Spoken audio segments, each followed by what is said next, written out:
welcome to Would I Lie to You, the show where deception is the dish of the day. And on Lee Mack's team tonight, charismatic, charming, gorgeous, and a beautiful Welsh accent. But enough about me, it's Alex Jones. And a man who in the 1970s punk era was an angry young poet. Of course, he's completely different now. He's an angry old poet. It's John Cooper Clarke. And on David Mitchell's team tonight, a comedian who used to be a drama teacher. Shakespeare, Chekhov, Pinter were just some of the books he threw at the pupils. It's Greg Davies. And a TV presenter who regularly hosts episodes of Made in Chelsea. Now, if you've not seen the show, just imagine a really good drama and watch that instead. It's Rick Edwards. And so to round one, Home Truths, where our panellists read out a statement from the card in front of them. Now, to make things harder, they've never seen the card before. They've no idea what they'll be faced with. It's up to the opposing team to sort the fact from the fiction. And Alex is first up tonight. OK. The first time I used eBay, I accidentally bought a canoe instead of a handbag. David's team. Well, how did that error occur? Well, back in the day, when eBay was pretty new, I thought I'd have a little go. And I quite like vintagey stuff and old clothes, although when they delivered, it's not quite as good because they always smell a bit musty and have an air of dead people. But I like the idea. Yeah. And... Did you get that from eBay? Was that you? Sorry, carry on. So I was scrolling through, as you do, and saw a lovely clutch bag. I know I've lost you all already, haven't I? A clutch bag. A clutch bag is a little bag. For keeping the pedal from a car in. You have an accelerator bag and a brake bag.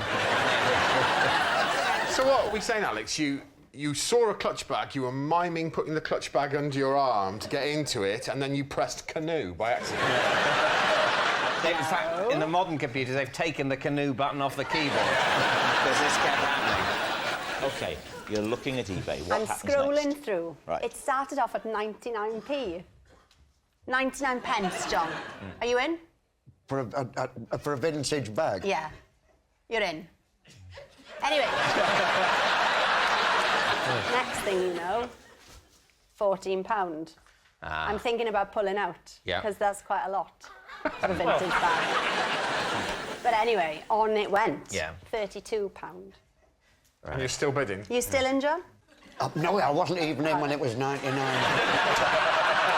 were wrong about that. You read me wrong there, Alex. I don't know what my body language is saying.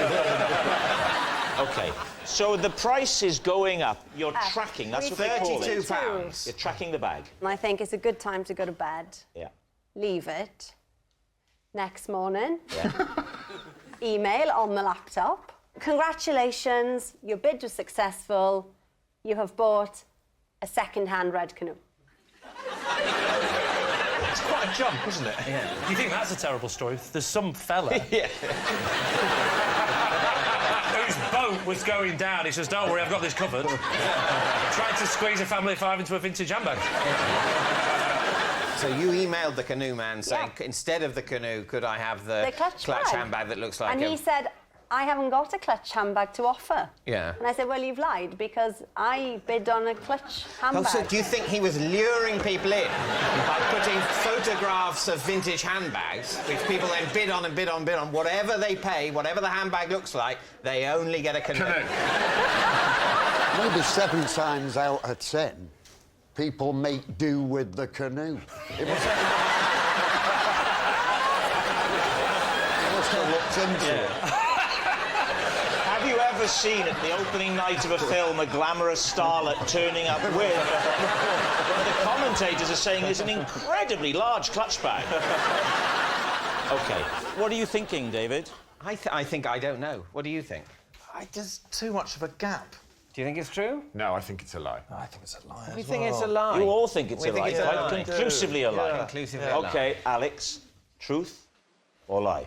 Silly boys, it was, in fact, True. Well done, you. Yes, it's true. Alex did accidentally buy a canoe instead of a handbag on eBay. Greg, your turn. I once caused an injury to one man whilst trying to get a different man to say the word vegetables. Please, team. Right, just the word vegetables. Yeah. Do you really like the word vegetables? Not as a general rule, no, Okay. but I liked it when this man said it. Why? What was it about this man, the way he said vegetables, that was funny? Did he have a speech impediment? Or... No, he didn't. He was a very intense man, though, and he was also Austrian. I was with a friend once, and he was a colleague of ours, sorry, and I overheard him say vegetables, and we both found it incredibly funny. So can you just roughly give us an impression of how he used to say vegetables? Even just He said it exactly like this. Yeah. Vegetables. And then we happened to be on a coach trip with him, and so we spent the whole coach trip trying to get him to say vegetables Right, so again. where were you? Where were you going and how did you know I was him? on a school trip. I used to be a teacher, so we were And on he was a teacher? Yeah, he was a teacher. What did he teach? He was the head of languages, and he was... Head of languages? The head of languages used to go, vegetables. Vegetables! Imagine I'm the man. OK, I'm on the coach, I'm sat, we're driving. Off you go. So I said, Yeah? You're very big, aren't you? this isn't like him at all. You're very big, aren't you? That's it.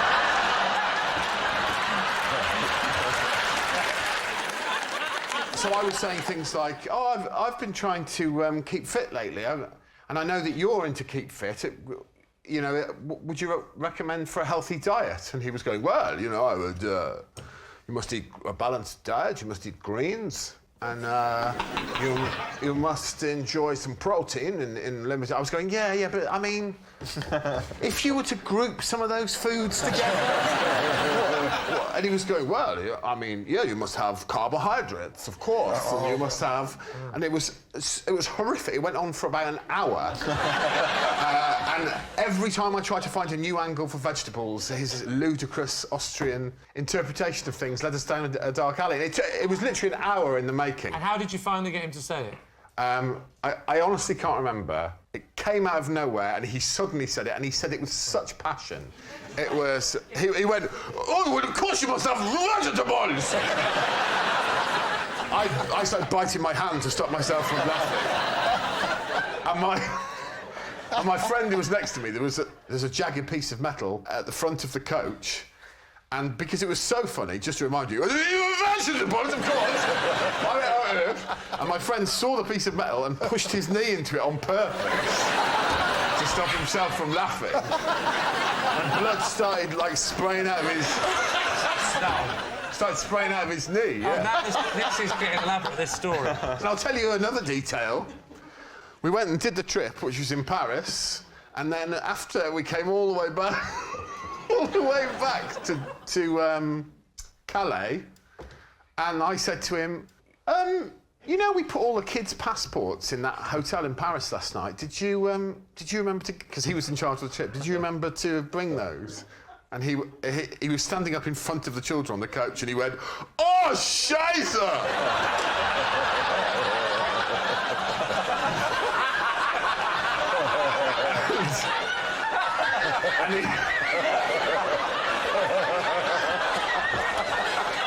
And we had to speak to the port authorities and get permission to take the kids on without passports, while he went back on his own. Can I tell you one more detail as well? We were also standing in the middle of Paris, under the Eiffel Tower. We'd been there for an hour, and the kids were all running around.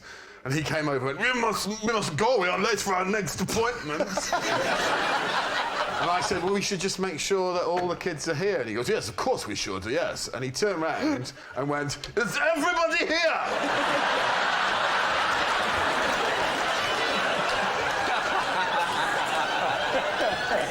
And all the kids went, yeah. And he went, well, then we will move on. Vegetables! What are you thinking, Lee? I think it's true. True from John. Yeah, definitely, yeah. I think lie. You are a fantastic actor, Mr. Greg Davies. Well, so what are you going to say? OK, what do we think, I Alex? think you'll find I'm BAFTA Okay. nominated. We're all BAFTA nominated.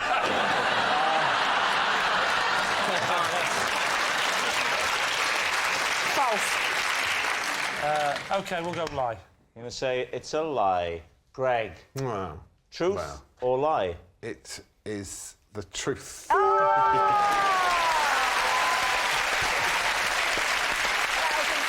Yes, that was all true. Our next round is called This Is My, where we bring on a mystery guest who has a close connection to one of our panellists. Now, this week, each of Lee's team will claim it's them that has the genuine connection to the guest, and it's up to David's team to spot who's telling the truth. So, please welcome this week's special guest, Mary.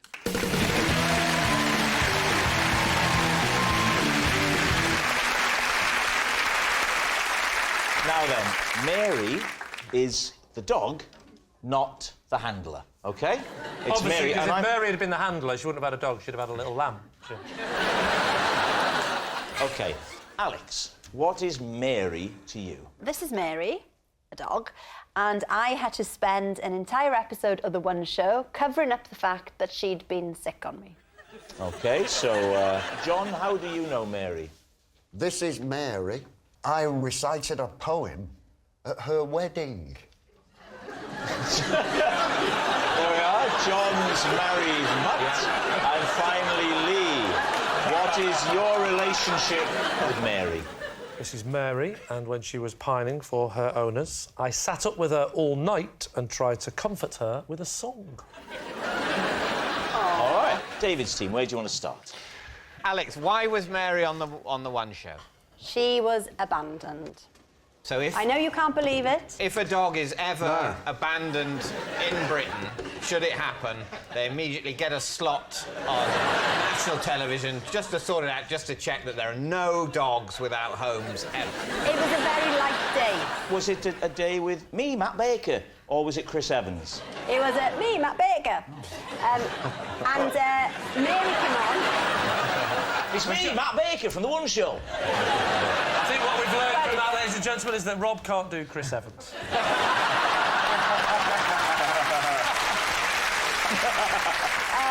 Well, so little Mary comes on the show and we want to rehome her. We gave her lots of treats because she was on television.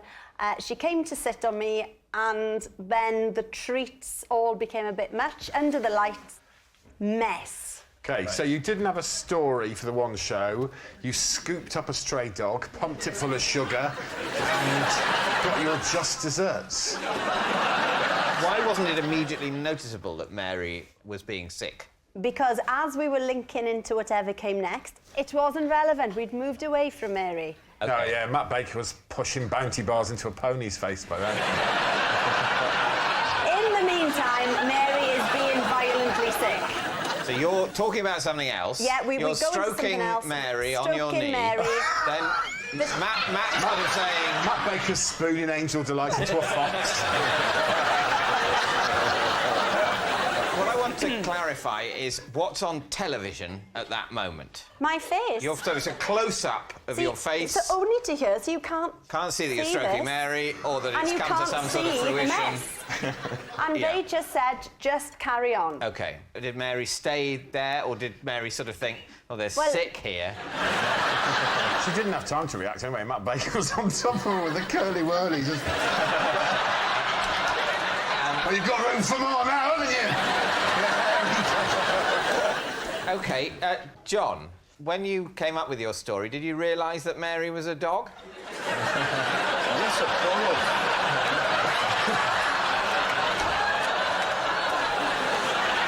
Well, you do have dog weddings.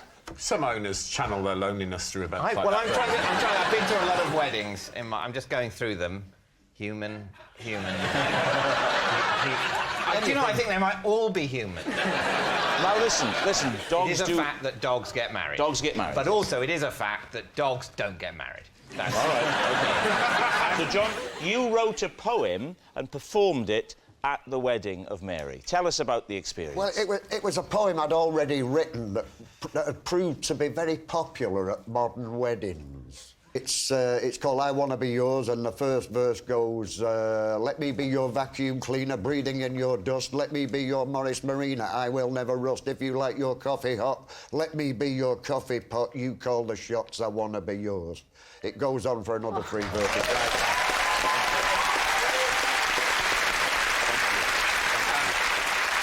Who is Mary's owner, and do you know the owner? Yes, Mary's owners live next door but one, on the right-hand side of our house. Going out. Right. If you're going out, she's on the right-hand side. That's a good point, 'cause if you're going in the back door, they're on the left, aren't they? Yeah, that's right. And John, describe what was the ceremony like? It was conducted by the vet who had neutered her husband. It's kind of sick. If the arrangements had been explained to me beforehand, I don't think I would have got involved. Yeah. What was the husband's name? The dog that was fulfilling the role of the husband here. Do you remember the name? Tyson. Tyson. Do you know Tyson, the owners of Tyson, or did you only know the owners of Mary? I knew the owners of Mary better, but I did know the owners of Tyson as well. So Tyson and Mary weren't owned by the same people? No. So no. how were they going to cohabit? Because usually dogs Well, tend they to live lived with in- their well, owners well, rather than good question. setting up home on their own. Good question, David. Tyson lived next door but one, on the left, going out. So they saw a lot of each other without actually cohabitating. John, where did the wedding itself take place? At a place called Old Hall. They breed their own sheep. So as it happens, Yeah. Mary did have a little lamb.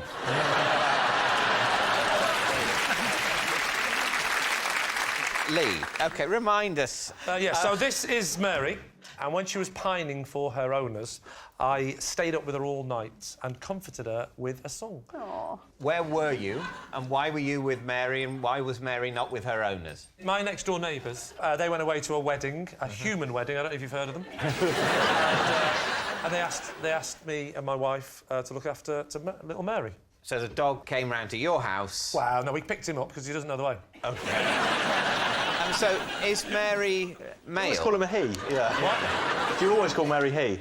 Well, yeah, no, sorry, she. Yeah. Sorry, I was getting mixed up. My husband Tara sorts it all out. So, what happened then? My wife went to bed and the kids were asleep, so it's just me and Mary. You know, I was watching the TV and she was fine, she was happy just sort of lying in front of the fire. And then, suddenly, it started. What? The programme, it was brilliant. The pining.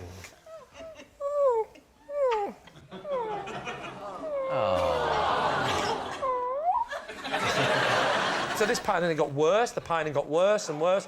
That was breaking my heart, it really was, and ruining the show I was watching. So it wasn't, it was the one show, I didn't care. And I phoned her. And, Your wife goes to bed before the one show. No, David, I'd recorded it. You're right. Always record. You record the one when show. there's literally nothing else to watch. And I phoned up my neighbour who was at the wedding, and I said, "Look, Mary's pining." She said, "Have you tried everything?" I said, "I've done everything. I've taken my foot off her tail. So they said, "Well, you're not going to believe this." They said, "But there is a way that you can keep her calm, and she calms down." Right. Do you, by any chance, have the song "Money for Nothing" by Dire Straits? and she said that the owner said, if you play that song on your CD player, Mary will calm down. So I get the CD, I put it on, and it was like magic. It was unbelievable. The second it went... Can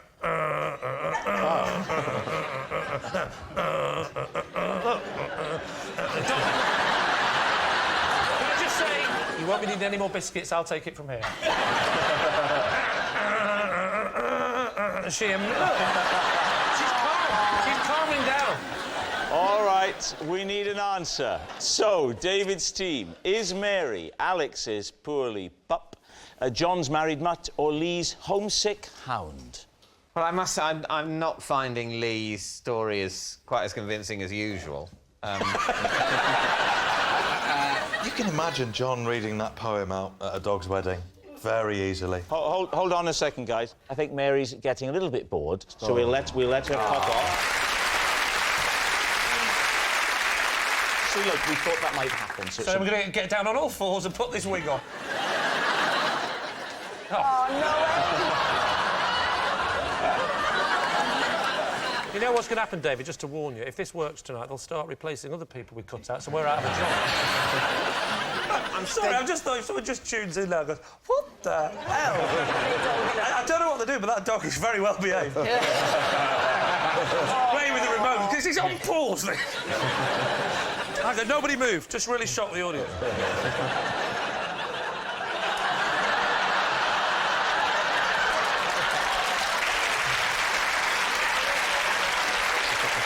Can I just say, that's not going to work if you clap.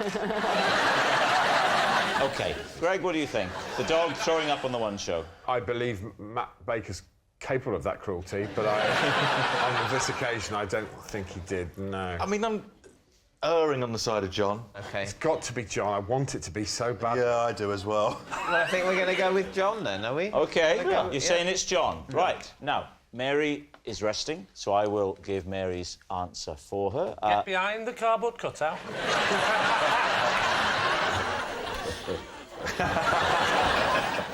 My name is Mary. And I do Tommy Cooper impressions. I'm doing a dog. I'm sorry. That's not good, is it? You are genuinely... I'm not just saying... You look at that, you are genuinely to scale as if you were a jockey on a horse.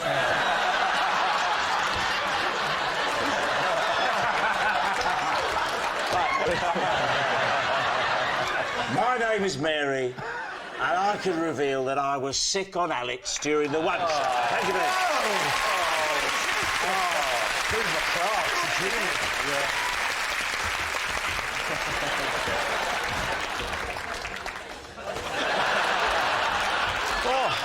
Which brings us to our final round, quick-fire lies, and we start with... It's Lee.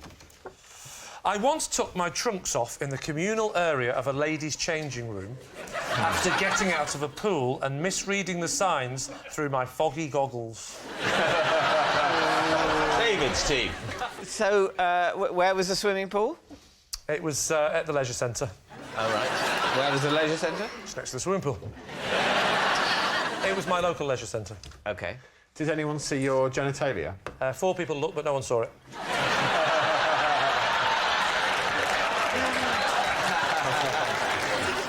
I'm keen to know, at which point were you planning to take off your goggles? When I get out of the pool, I shake off like that. Yeah? I turn back, let them have a nice look, and then I put the goggles up. There's no way you'd keep your goggles on for the walk. Well, I am short-sighted, and they are prescription goggles, and I wouldn't have been able to. So you were going to wear them home? Not wear them home, no. So I was going to put my glasses on that were in the dressing room. So the reason you kept the goggles on that stopped you being able to see was so that you could see. The irony. So you get into the changing rooms. Yes. Now it's goggles off like that. Yeah. And, so now you can't see anything now. I can't see a thing. Yeah. There was actually no one in the room. It's trunks down like that. Yeah. Yeah. And that's when I heard the voice. And what was the voice? Hello, I live in your trunks. But that's another story for next week. No, that's the children's book you're working on. I still feel publishers will be nervous. So I go in, I do that, I bend over, speedo's down, and... Is that your technique? Goggles off, pants down? I mean, do you not go to your locker? I would take the goggles off, put them in the locker. I wouldn't go goggles off, pants down, right now. Where's my locker? I was at the locker. What did the voice say? The voice said, excuse me, and I said, excuse me, I'm not sure you should be in here. Did you not question yourself at this point? Question myself? I questioned her. What are you doing in the men's changing room? I said, Alex, could you say excuse me in the relevant way? I'll show you exactly how it went. Come out here. This is exactly how it went. Right. Where are we going? I'll walk you from the... Right, so I've left my child in the pool. Dad will be back in a minute. If they go down, blow. And I drag you in over here or something? You're in the shower, actually. Right, get out the pool. At this point, the goggles aren't yet steamed up. Goggles are on, they're a bit wet, and I walked in. I'm in there, and then I think, right, and then I look up with my goggles. It's goggles up, Off, trunks down. Excuse me?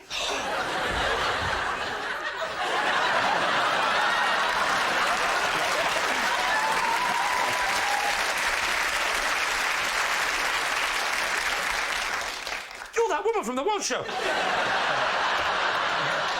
This is the ladies. Get out, you pervert. I think you'll find this is the men's changing room. Hang on a minute. No, that's not right. Because if you said that to her, I think you'll find this is the men's changing room and you believed it, and your system would kick back in again. Bam, the pants would be... Oh, no. I wasn't going to make a point and go, right, come on then. Beat that!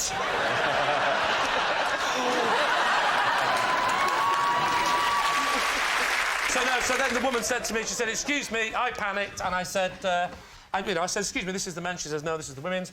And I thought, for a minute, I thought she was wrong. Then I thought, oh, my God, she might be right. And then another woman came in, and then a third woman. But I'm so argumentative, it wasn't until the fourth woman came in that I considered that I'd made a mistake. So what do you think?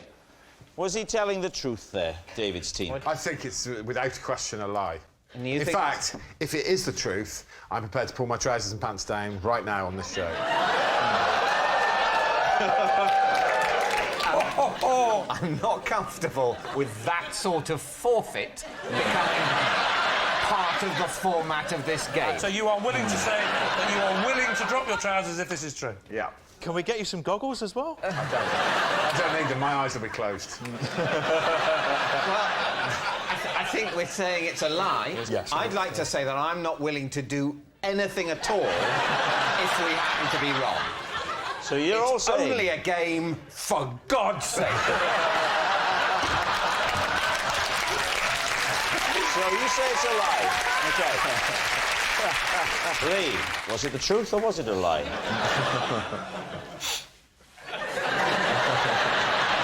It is, in fact, Greg, true.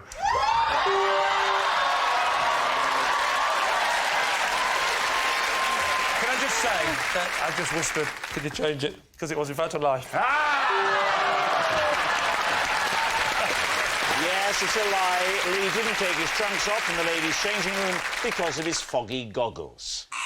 And that noise signals time is up. It's the end of the show, and I can reveal that the scores are tied with 2 points each.